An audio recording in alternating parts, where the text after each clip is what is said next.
দুনিয়ায় আর কিছু নেই। যে ব্যক্তি নিজের মন শান্ত রাখতে শিখে গেছে তার চেয়ে ধনী কেউ হতে পারে না। সময় কখনো মানুষের তৈরি পথে চলে না, মানুষকে সময়ের দেখানো পথে চলতে হয়। একেই বলে নিয়তি। জীবন তখনই কঠিন লাগে যখন আমরা নিজের পরিবর্তনের বদলে পরিস্থিতি বদলাতে চাই। সত্য কখনো দাবি করে না যে সে সত্য, কিন্তু মিথ্যে সর্বদা দাবি করে যে শুধুমাত্র সেই সত্য।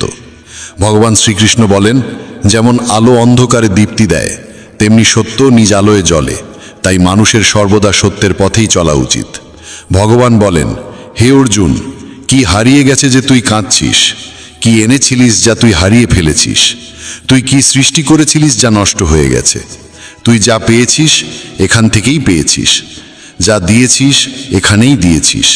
যা আজ তোর তা কাল অন্য কারো হয়ে যাবে, কারণ পরিবর্তনই এই জগতের নিয়ম। সময়ের সাথে সাথেই জগতের সব কিছু বদলায়।